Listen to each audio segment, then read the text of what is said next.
안녕하세요. 판례 읽어주는 부엉이 수입니다. 오늘은 민법의 꽃이라고 할 수 있는 명의신탁에 대해서 정리해 보려고 합니다.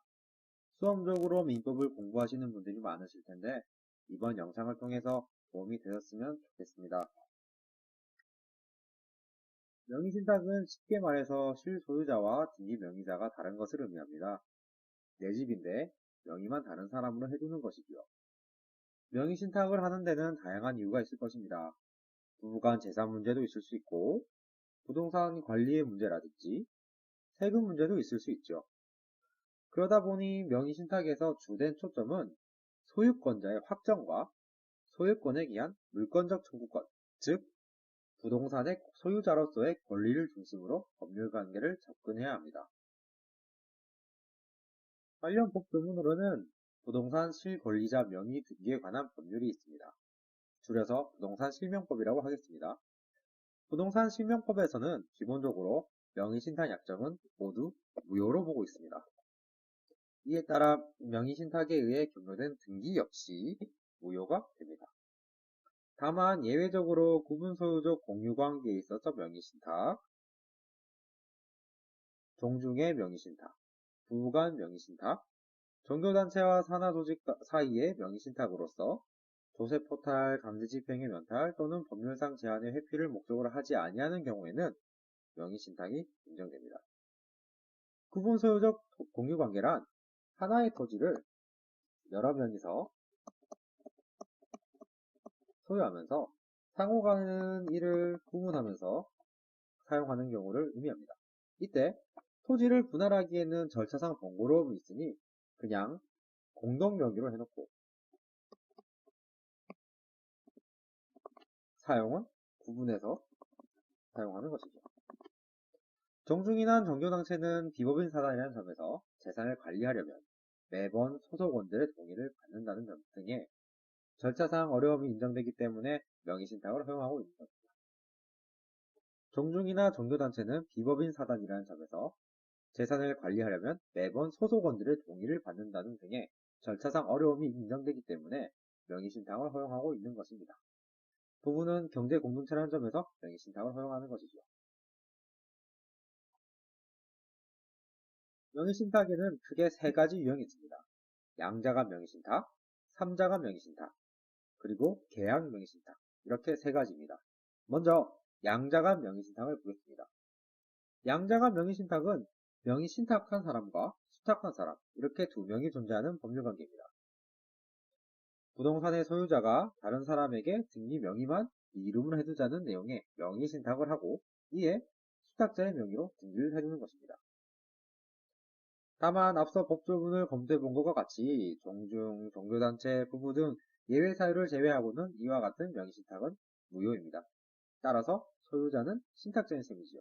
그런데 여기서 수탁자가 자신의 명의로 등기가 되어 있다는 점을 이용하여 제3자에게 처분한 경우에는 어떻게 될까요?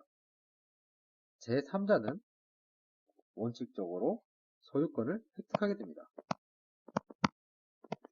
대외적으로는 수탁자에게 소유권이 있는 것으로 보이기 때문입니다. 사실 우리가 부동산을 거래할 때 가장 먼저 확인하는 것이 부동산의 등기부를 확인하는 것이죠. 거기에 이름이 수탁자로 되어 있던 거죠. 그렇다면 이를 신뢰하고 거래한 제3자에게 소유권을 인정하는 것입니다. 그렇다면 신탁자는 어떻게 될까요? 신탁자는 괜히 수탁자만 믿다가 부동산을 잃게 됩니다. 그러나 부동산은 이미 제3자의 소유가 되어버려서 부동산 자체를 찾아올 방법은 없습니다. 다만 수탁자에게 불법행위에 기한 손해배상 청구를 할 수 있죠. 민법 제750조입니다. 부동산이 아니라 돈으로 받는 겁니다. 물론 여기서도 예외는 있습니다. 제3자가 명의신탁된 점을 알고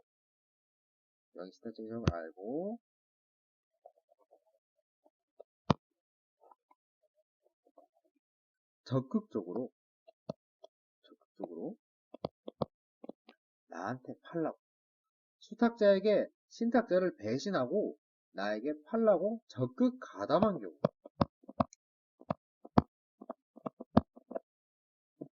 이때는 민법 제103조에 의해서 수탁자와 제3자 사이의 계약이 무효가 됩니다. 반사의 질서의 법률행위라 보는 거죠. 따라서 신탁자는 제3자를 대상으로 소유권 이전 등기를 청구하여 부동산을 가져올 수 있습니다. 다음으로 3자 간 명의신탁과 계약 명의신탁을 살펴보겠습니다. 이 두 개의 명의신탁을 구분하는 것에 어려움을 느낄 수도 있습니다. 그래서 이를 구분하기 위해 대법원에서 판단 기준을 판시해 놓았습니다. 계약 당사자가 누구인가? 누구에게 계약에 따른 법률 효과를 직접 기속시킬 의도인가를 기준으로 판단합니다. 매도인 입장에서는 계약 당사자가 신탁자라면 제3자 간 명의신탁이고, 계약 당사자가 수탁자라면 계약 명의신탁으로 보는 것입니다. 이 두 개의 명의신탁의 차이는 다음 슬라이드에서 자세히 살펴보겠습니다. 먼저 3자 간 명의신탁입니다. 3자 간 명의신탁은 신탁자가 매도인과 매매계약을 먼저 합니다. 그리고 명의만 수탁자에게 옮겨두는 것입니다. 예시를 들자면 부모님이 집을 사면서 명의를 부모님을 하지 않고 바로 자식 명의로 옮겨준다고 보면 될 것 같습니다. 부모와 자식 관계라 하더라도 명의신탁이 허용되는 예외사유에 해당하지 않기 때문에 명의신탁은 무효가 되고, 이에 따라 매도인이 자식에게 곧바로 해준 소유권 이전 등기 역시 무효가 됩니다. 결국 남아있는 것은 신탁자인 부모와 매도인 사이의 매매 계약만이 남아있습니다. 따라서 신탁자는 매도인에게 소유권 이전 등기 청구를 할 수 있고, 반면에 아직 소유권을 가지고 있지 않은 매도인은 자식인 수탁자를 향해서 기존에 해둔 소유권 이전 등기를 말소해달라는 말소 등기 청구권을 가지고 있습니다. 만약 여기서 자식이 마음이 바뀌어서 부모님 몰래 제3자에게 처분해버렸다고, 어떻게 될까요? 앞서 본 것처럼 제3자 명의로 소유권 이전 등기가 경로된 경우에 신탁자는 수탁자에게 부당이득만 청구할 수 있습니다. 매수자금이겠죠. 처분대금만 받을 수 있습니다. 여기서 한 걸음 더 나아가자면 채권자 대위권이라는 권리가 있는데, 채권자가 채무자가의 권리를 대신 행사하는 권리입니다. 신탁자는 매도인에게 소유권 이전 등기 청구권이 있고, 매도인은 수탁자에게 말소 등기 청구권이 있습니다. 그래서 신탁자가 매도인의 권리를 대신 행사할 수도 있습니다. 채권자 대위권에 대한 정리는 다음 기회에 한 번 더 해보도록 하겠습니다. 다음으로 계약 명의신탁입니다. 계약 명의신탁은 앞서 본 3자 간 명의신탁과 다르게 매도인과 매수인이 매매계약을 체결합니다.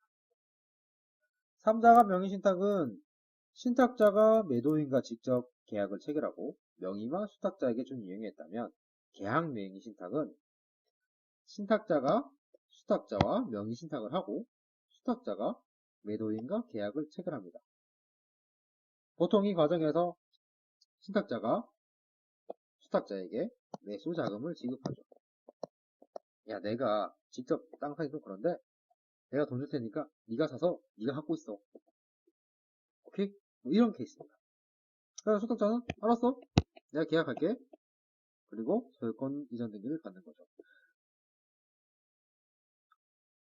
여기서 포인트는 이 매도인이 그러한 사정을 알고 있냐 모르고 있냐의 차이입니다. 이 사실을 모두 알고 있는 경우에는 이제 악의의 매도인, 그리고 모르고 있는 경우에는 선의의 매도인이라고 그러는데, 계약 명의 신탁 유형 역시 매도인이 악이냐 선이냐에 따라 구분됩니다. 먼저 매도인이 선인 경우, 다시 말해 매도인이 신탁자와 수탁자 사이의 명의 신탁 사실을 모르고 있는 경우, 매도인은 수탁자가 계약의 상대방이고 매도인 입장에서는 신탁자가 있는지도 모르겠죠. 네. 신탁자와 수탁자 사이의 명의신탁은 부동산 실명권에서 무효가 되지만 매도인과 수탁자 사이의 이 매매 계약은 정상적인 매매 계약이 되는 것입니다. 따라서 수탁자가 부동산의 소유권을 취득하게 됩니다. 다만 신탁자 입장에서는 돈을 줬잖아요. 내가 돈 주고 너 보고 사라고 했는데 얘가 이제 나 몰라 내 거야 하니까 돈만 날리게 될 수 있습니다. 따라서 신탁자는 수탁자에게 매수 자금을 돌려달라. 땅은 못 가져갑니다. 부동산 못 가져가고 내가 준 돈만 돌려달라 라고 청구할 수는 있습니다. 반면에 매도인이 악의인 경우, 이제 매도인은 이제 신탁자와 수탁자 사이에 어떤 명의신탁 사실을 알고 있는 경우, 명의신탁은 어쨌든 부동산 실명법에 의해서 무효고, 수탁자와 매도인 사이 매매 계약도 판례는 원시적 불능으로 무효라고 보았습니다. 따라서 이때에는 수탁자 명의로 된 소유권 이전 등이 역시 무효가 됩니다. 부동산에 대한 소유권은 여전히 매도인이 가지고 있죠.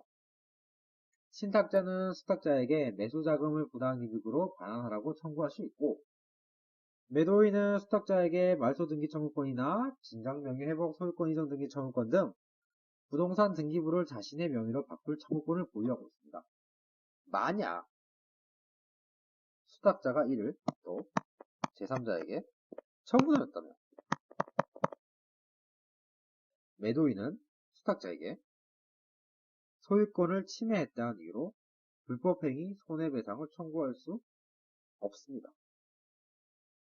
왜냐하면 소유권 관계가 어떻든 매도인은 이미 매매 계약을 통해서 매수 자금을 받았잖아. 그리고 땅은 수탁자에 가 있습니다. 매도인 입장에서는 매수 자금을 받았으므로 어떠한 손해도 입은 것이 없기 때문입니다. 만약에 이러한 무효 사정이 밝혀진 후에도 매도인이 신탁자가 계약의 매수인으로 되는 것에 의해 동의나 승낙, 결국 이 명의신탁도 무효고 매매계약도 무효고 다 무효인데 그래도 매도인이 좋아 신탁자 네가 수탁자랑 했던 계약을 승계하는 걸로 하자. 그러면 이는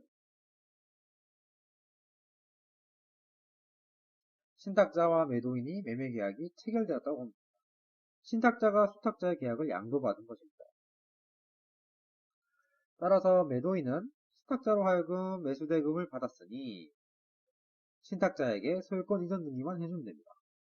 신탁자와 매도인 간의 새로운 법률 관계가 형성되었다고 보면 됩니다.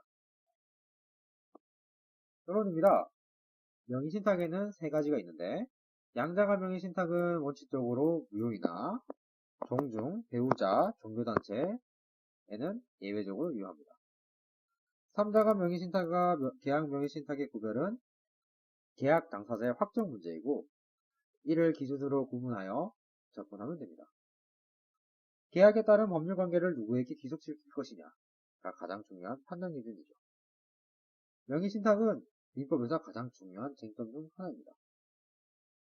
이번 영상이 여러분께 도움이 되셨으길 바라며 법률관계를 고민하면서 차근차근 접근해 나가면 명의신탁 역시 충분히 해결할 수 있는 문제입니다. 도움이 되셨다면 구독, 좋아요 부탁드립니다.